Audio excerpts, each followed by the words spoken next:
Well, first and foremost po, Sir Edison, I have known him for a long time. Hindi po ako ang first choice. And we were 5. Yes, sorry. He has submitted 5 girls to the organization. And then the organization handpicked me, Edison. Sir Edison, so ano yung mga qualities na nakita mo, of course, kay Miss Angeline, to represent the Philippines sa Miss Face of Humanity sa Canada? Well, first of course, yung beauty. Well, kailangan talaga yan as a beauty queen. Well, yung beauty naman nakikita natin yan outside and inside. I think ang nakita kong qualities kay Angeline is yung determination. We all know that Angeline is no longer new in the world of pageantry. Well, matuturing na siyang contesera. So, yun yung unang quality na nakita ko sa kanya. Talagang hindi siya sumusuko at palaban talaga siya in any challenges. And that's what a queen is. Speaking of contesera, for those syempre sa mga viewers namin na hindi pa alam yung pageant background ni Miss Angeline, can you tell us ano yung previous pageants mo na sinali natin? Well, si Angeline sumali siya sa Miss Philippines Earth 2020, the first ever visual pageant sa bansa natin. And then she placed as runner-up. And last 2018, before the Miss Philippines Earth pageant, she's also a candidate sa Miss World Philippines 2018. Yes. Thank you so much, Angeline. Pinapatigil na ako ni Esa. Thank you so much, Angeline, and good luck. Saan pala sa Canada, Dasnel? It is going to be held po in the Metro Toronto Convention Center in downtown Toronto. Toronto. Yes. Date na rin daw, sabi na ate, so kaya magkakaroon. Kailan po ito? It is going to be held po on the April 2nd of April. Yes po. Pero it will be April 3 here in the Philippines. Anyway, thank you so much and full support ng course mga pageant friends ko dito. At si Aga. Gusto ka na. Mars. Hello Mars, good afternoon. Hello, Mars. Edison, finally, nandito na tayo. First question ko muna sa National Director kay Edison. Edison, question lang, paano, kasi kanina diba, tinanong natin si Angeline paano niya na-acquire, pero curious lang kami, paano mo nakuha yung franchise ng Miss Face of Humanity Philippines? Well, una pa lang, ito na talaga yung gusto ko. I really wanted to have my own national pageant. Wow. And when I am searching online, nakita ko yung Miss Face of Humanity and sinerch ko kung ano yung advocacy nila. And then they were fighting for humanity, for harmonious humanity. So, ito talaga, I think, sa lahat ng mga bagong pageant, yung Miss Face of Humanity organization, yung one of the best. Masasabi natin na one of the best dahil wala silang height requirements. Well, on the other hand, their age limit is until 30 years old. And then,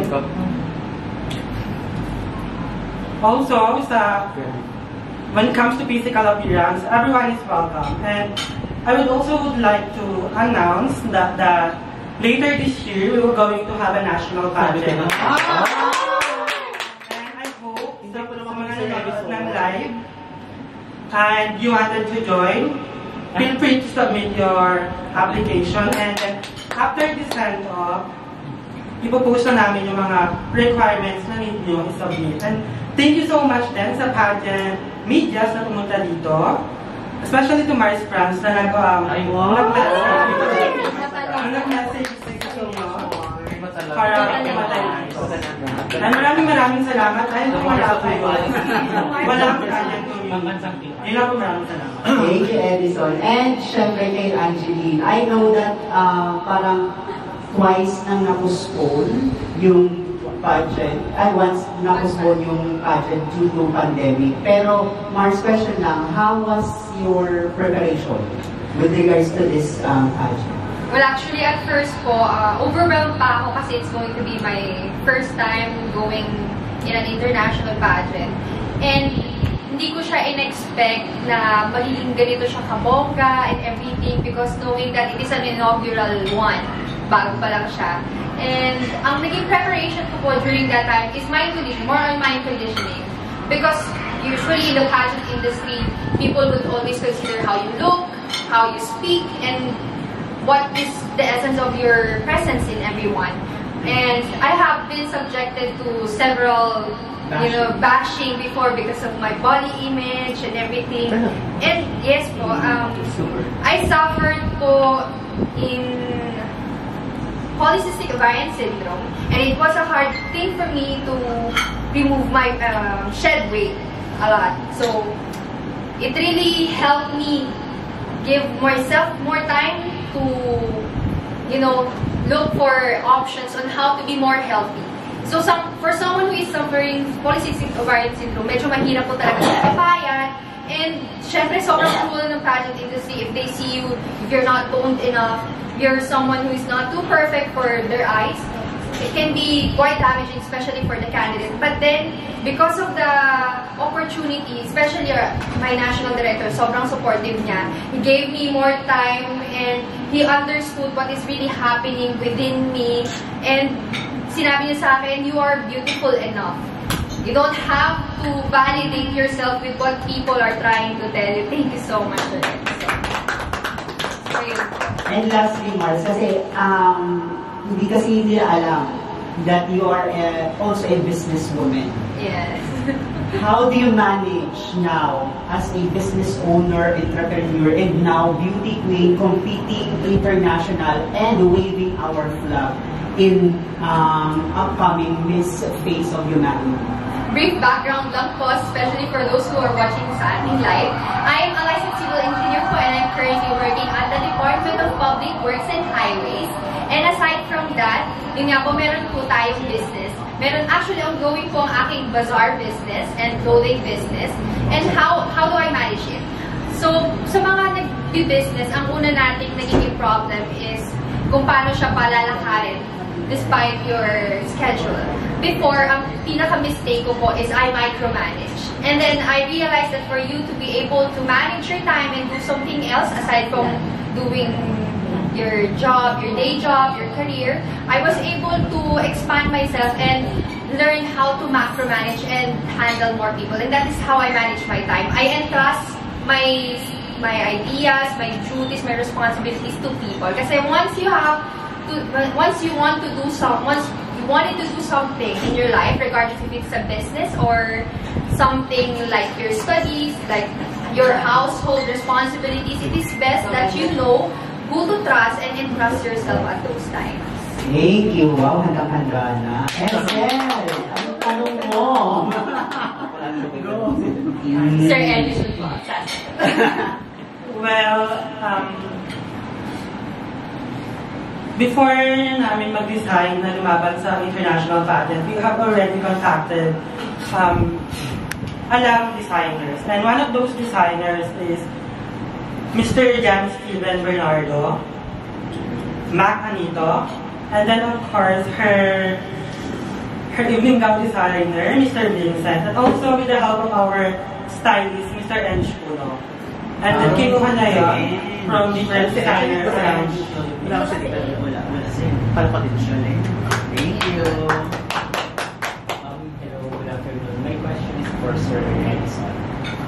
Since magkakaroon ng national pageant, open po ba kayo sa mga transgender na gustong sumali dito sa Miss Face of Humanity? Well, personally, open naman ako to accept transgender. However, we still need to follow the rules of the international pageant. So, if they allow the transgender to join in Miss Face of Humanity Philippines, then who we are to say no? And I myself is very open to accept transgender into Miss Face of Humanity.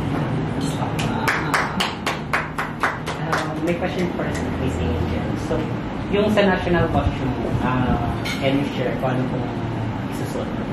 Actually po, yung national costume namin, ang equivalent po niya sa competition is diplomatic costume. So during the diplomatic competition, it is going to be an open debate between candidates. And what I have prepared has a personal touch to it.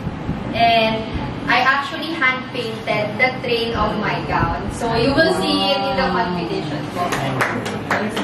So meron ka na bang idea sa mga activities na gagawin nito? Ang maging activities po namin, first is more on orientation and more on interview po talaga kami. Wala po kaming swimsuit competition. Wala. Thank you, good luck. Thank you po. Adam. Or Tito Nono. Go, tinapagin mo na. Kasi naman. Hello. Hello po. Good First of all, afternoon. congratulations Thank you so much. for being the inaugural first. Yes po. For being the first Miss. Face. Okay. We started the year with quite impressive performance as far as pageant is concerned. We placed among the top 13 in the recently concluded Miss World, and of course, we won the title of Miss Kiko just a few days ago. So, how will you work on your game plan to keep the momentum of our country in its international stage?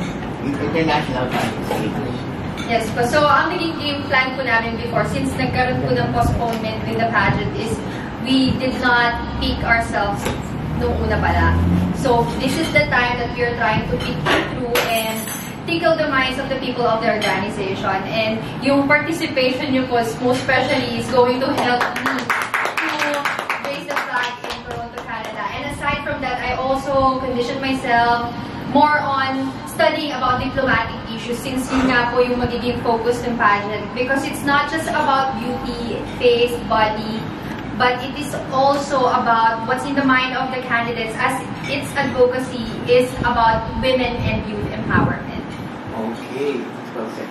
Sa tingin mo, ano yung biggest asset or biggest weapon mo when you get there in Toronto para mapansin ka at eventually mapanalunan mo yung title? Well, actually po, as Filipinos, we are all known to be resilient people. So I think yung dadalhin ko po dun is yung value ng pagiging resilient natin and being able to adapt to any kinds of situation. Kaya po ako maagang pupunta dun just so I could move around Toronto so that I can adapt to their climate, get to know the culture as well. Kasi, you know, as it is the root of the pageant organization, you also have to know where you're going. Yun po. Thank you. Thank you And po. Mr. Edison, since you have planned na magkaroon ng national search this year and all this, may we know the mission and the vision of your organization para lang?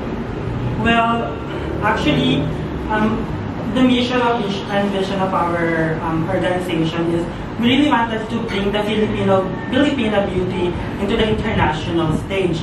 And then, ang dami nagtatanong kung ano yung meron sa Pilipina. Bakit palagi tayo nananalo sa beauty pageant, mapa male or female, or even trans pageant. And I think people should know a lot about, meron pang maraming bagay na dapat malaman ng tao sa mundo about sa Filipino. We are Filipino, and we are not just a pageant country. We have purpose. And I think yun yung mission and vision of our pageant. We wanted to share what a Filipino and a Filipina can offer to the world. Okay. Just follow up lang. How will you go into scout for prospective applicants? Magkakaroon kayo ng regional or anybody can apply? Well, anybody can apply. And also, if makakakuha kami ng another sponsors sa mga regions, well, that's great. Okay. Thank you very much and best of luck.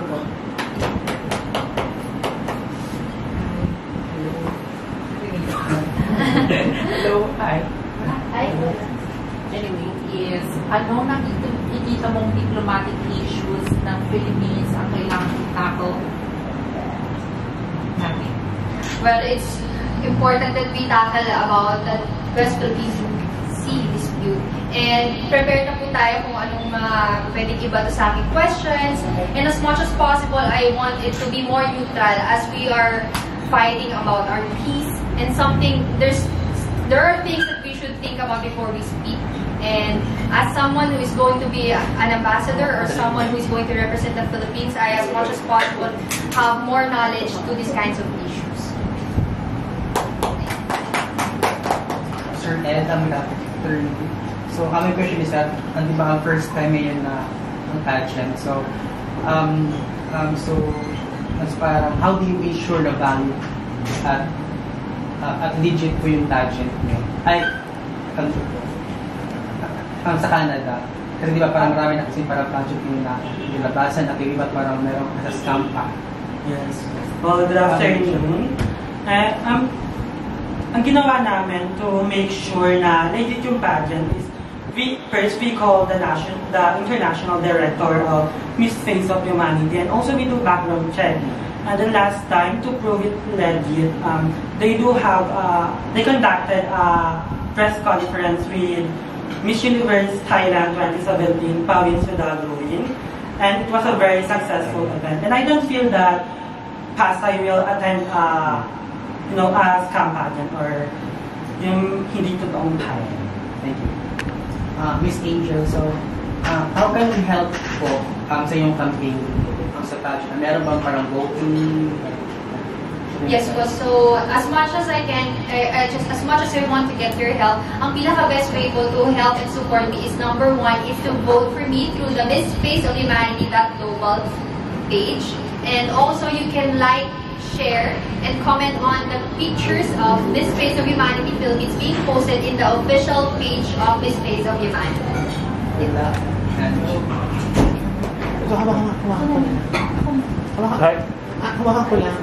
Hi, Angeline. Good afternoon. Good afternoon po, Sir Adam. Congratulations once again for this appointment. No, my question is, kasi everyone doesn't know about your pageant, Miss Face of Humanity. So, can you tell us more about it? Kasi na-notice ko, ang sipag niyong lahat mag-Instagram lives to talk about a lot of issues. When I check the website and when I Googled it, it's more advocacy-driven. So, will there be more talking parts in this pageant than the glitz and glam aspect? Can you elaborate more on this? The Miss Face of Humanity Global Showcase, as they call it, they don't call it beauty pageant. They wanted to call it Global Showcase as it has an advocacy which is about youth and women empowerment. And one of their projects is Give Her 5, which is a project that allows women who doesn't have the access for menstrual hygiene to have access to it. Usually po, ang mga bansa natin na nakakaranas nito ay ang India. And yun nga po yung isa sa mga projects nila. And I think that my advocacy, which is gender equality, is aligned to the organization as well. So does that mean that the girls who are competing here should have an advocacy? Yes po. It's important that they all have an advocacy as yun po yung magiging criteria nila for judging and kung sino po yung magiging Miss Face of Humanity. Alright. So may particular, will you be coming out with a video talking more about your advocacy in the next few days para to drumbeat the interest of pageant fans? Yes po. By the way, we have the hashtag for Love for Humanity project.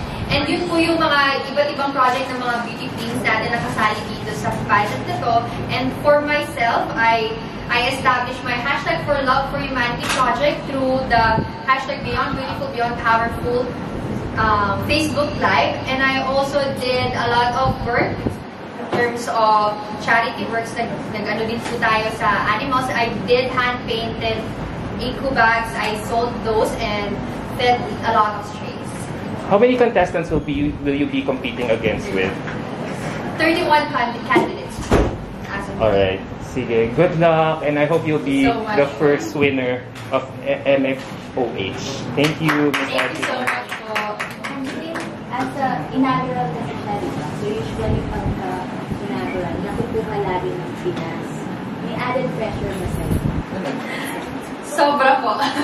Actually, yung pressure po nito is not just to win the crown, but also to give a good performance for the country. As we all know, the Philippines is a powerhouse country in terms of beauty pageants. Kaya gusto ko po ibigay ang lahat. Diba, anong pa-expect namin sa coronation night? Kasi sinabi mo kanina, parang hindi siya typical na beauty pageant. So, meron pa din bang evening gown competition, Q&A competition, something like that? Typical pageant. Yes po. Bale, ang format po niya is first yung introduction of the candidates, and then there's going to be a production number, casual wear, and then yung diplomatic po is going to happen during the preliminary competition, but I think na magkakaroon pa rin po ng presentation during the coronation, and then series of Q&A na po. And finally, the speech of the top 5 candidates. So, with you and Meron din kayo pre-pageant? Yes po. Evening gown. Yes po, included po yung Swimsuit lang. Swimsuit lang wala. Swimsuit lang po na wala. Kasi ang iniisip po nila, they don't want to focus on women's body image. So, as much as possible, they want to focus on what's the advocacy of the women who's going to compete in the global show. Is this inaugural pa siya? Ano yung kay Roxy sa Myanmar? Face of, Face of tourism naman siya. So what's your parang personal advocacy sa pageant? Ang personal advocacy ko has been an advocacy of mine for years already, and it is about gender equality. But for this moment, for this time, yung gender equality advocacy ko po is going to be something really that is close to my heart, as I am someone who have been a victim of gender-based violence.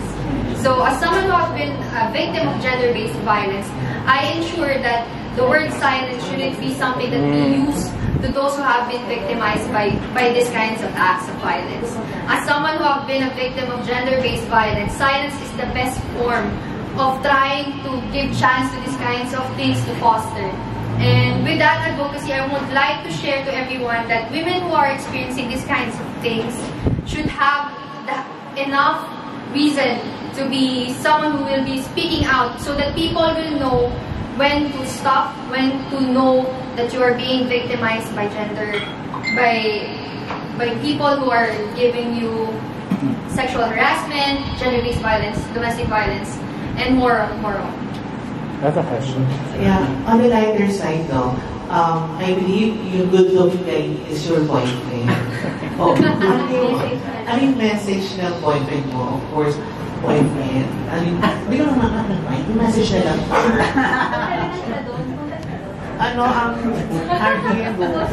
Uy, sumali yun ng Mr. World Philippines. I know! Ay, sumali siya. 2018. Sumali siya. JB Aliba. Oo. Parang kita mo ako. Na-shock po siya. Hello. Actually, before pa nitong start nung a month ago, na-stress siya sa mga bagay-bagay. Isang dami na activity. So, for me, pagpunta siya sa Canada, do her best lang, and huwag siya magpa-stress. Iwan niyo yung trabaho dito, focus siya sa pageant, and sabihin lang niya kung ano yung nasa puso niya. And always pray. Yun lang po yung masasabi. Wow. Gusto ko yung always pray. Sino kasama mo? I will be traveling alone po, pero po nandun po yung aunt ko. She's living in Toronto. And also, meron po akong makeup artist na dun po naka-base sa Toronto. Is this your first time to travel sa Canada? Yes po, first time po. Kaya maaga siya doon. Oo. Parang maka-adopt mo siguro sa Pero ilang, 1 week lang ba yung ninyo, yung pageant ninyo? Yes po, the pageant proper is 1 week. Then, if the candidate wins, kahit po top 5, she'll have to stay for a month. Wow! Yes po, she'll have to stay for a month. And yung title holder po, mag-stay po siya for a month and then go back to the Philippines and then move around different parts.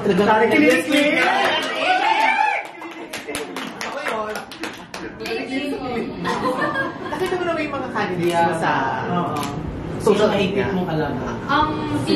Medyo oo. Ang pinakamahigpit ko pong kalaban, I think, is si Miss Thailand. She's so beautiful. Mag-judge mo si Pasay.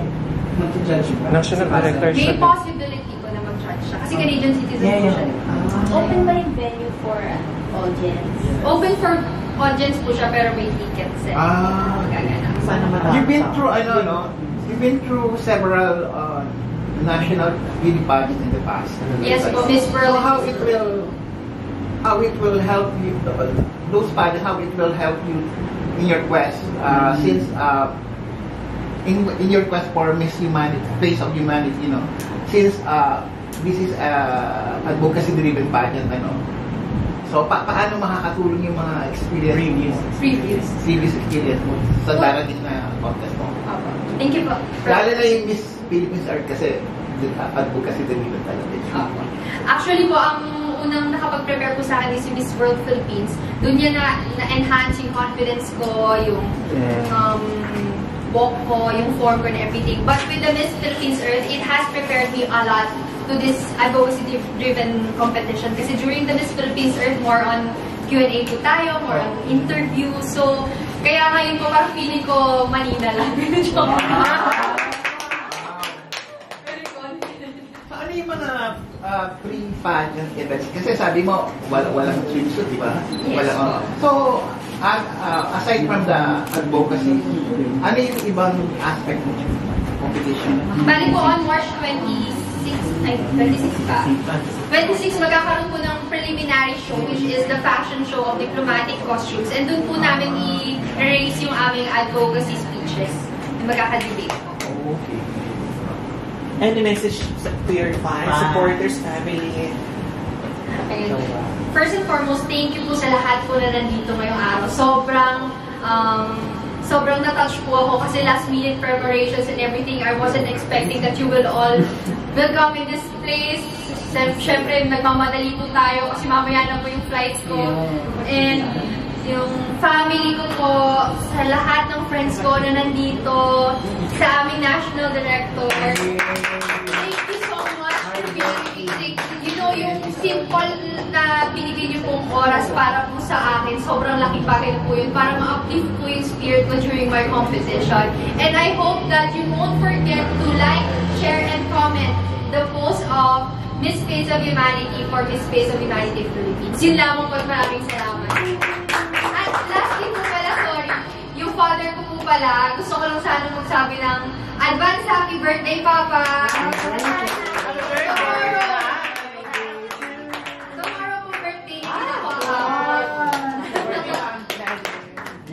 Dati punta ka sa national. Sa'yo pa rin nag-aayos sa family mo? Aside from your parents. Yung sister ko pa siya po yung isa sa talaga sa mga punong abala dito. Hi sister, nasa ka na? Apa, wait lang. Nasa na sila? Photo of them sa family. Kayong dalawa muna. Sige. Ayaw.